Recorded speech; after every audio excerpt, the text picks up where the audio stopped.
So we're into the fifth day of Black History, the Black History Month celebration. And there's a side to Black history that I wouldn't necessarily call history because this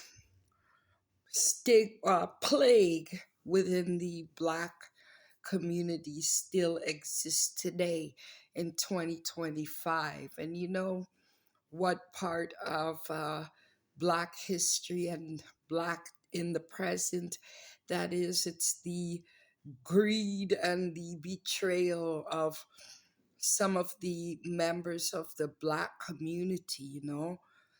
Since about October, November, the case of the missing Black teens in Ontario really blew up and captured a lot of reaction and attention from the Black community here in Ontario. But there's a saying that says many are called and few are chosen. So they had the very first town hall meeting in December, just after the holidays. And I only needed to attend one town hall meeting to recognize that the results that I'm sure the families of these missing kids are looking for, and other truly concerned members in the Black community, the results that they're looking for, which is A, for more police involvement, B, that their disappearance gain public awareness, and that the police are actively involved and investigating and come to the conclusion, the same way the Black community did, that there is a pattern going on here. But like they say in the very holy Bible, that many are called and few are chosen. So since that very first town hall meeting after the Christmas holidays went by, there's been a few town hall meetings. It's the same narrative. We see people splashed across the Toronto Star, where they have the opportunity to bring the parents to the forefront, because it's the parents getting the backlash when people question, where are the families? We're not hearing from the families. Why get involved? Well, mainstream media doesn't give the families of the missing teens a chance to come in front of the camera like Susan Smith and other uh, palm colored people who have had missing children.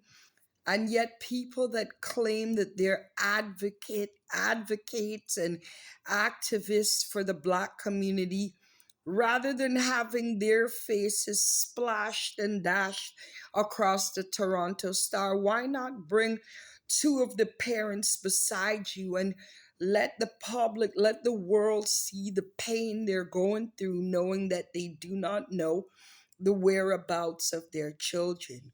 Well, I want to say what really took the cake for me. I just saw a flyer. There's another town hall meeting set up at Jane and Driftwood at the community center on February the 15th. So on the flyer, it says on for discussion is to discuss how cooperative economics and collective security within the Black, how they can discuss how the Black community can, speak about security and what have you. But I want to say, when I look at my pay stub after I put in 40 hours a week, I know when they scrape $200 plus off my gross earnings, a percentage of what they're taking from my paycheck funds the Canadian police force. So, why should we even discuss having our own police force when our tax money, those of us who have to go get up in the cold, whether we're tired or not. If we have to report to work, we have to go to work. Why should we sit and talk about, oh, let's have our own security? No way. I am paying the Toronto Police Force, the Durham Police Force, any police here in Canada, when they take $100 off every check to go towards federal taxes, that is paying the police force. You done know. Don't think that the money, the federal money they're scraping off our black people's paychecks are going to welfare recipients. That would be provincial deductions.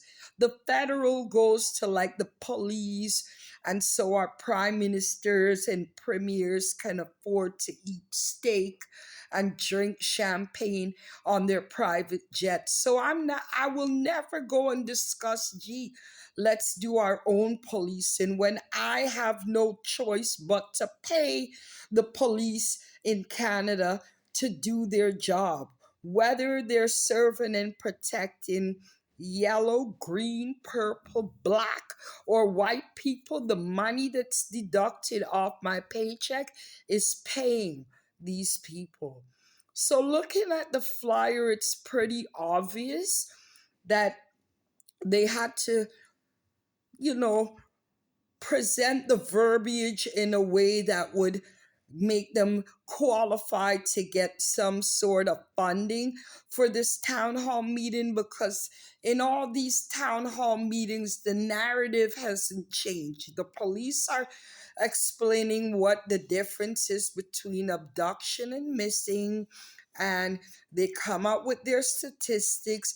They tell you who was found, oops, when they forgot to tell you publicly who was missing in the first place. So these town hall meetings are truly a waste of time. Another thing on the agenda is to discuss that town hall meeting on the 15th is to talk about cooperative economics. Can you kindly tell me how cooperative economics, collective security within the black community, and missing teens, how are they all correlated? You know what's sad is that people will go along with the narrative and say a few, yeah, that's not right here and there, but at the end of the day, they're at their Baccarat's bidding.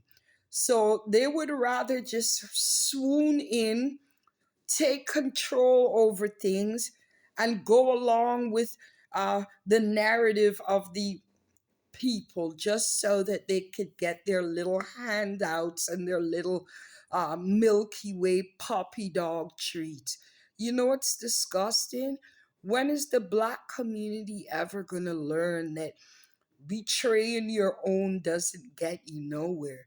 Because you see, at the end of the day, if you think Bakra and the people who you're running behind and being complicit with their foolishness and their injustice is going to give you perks, and you'll get a, oh, that's a black person, get away with it, get away with being black card, you're dead wrong, because you have to remember you're melanin too. So however they feel and treat the black community, you're going to get that treatment too. Don't think because you're in the house that you're the house, you know what, starting with an N and ending with an O, that it gives you, yeah, it's okay. You're excused from being black when we're ready to unleash our atrocities on the black community. To the organizers of this town hall meeting upcoming on the 15th of February at Driftwood and Jane, shame on you. I'm not here living my life to beg friends. We're still in a country where it's freedom of speech. And I'm going to say this straight up, it's a low and despicable thing to do, to use something serious as missing black teens who are getting no media coverage. The parents get no coverage. to capitalize. Shame on you, man.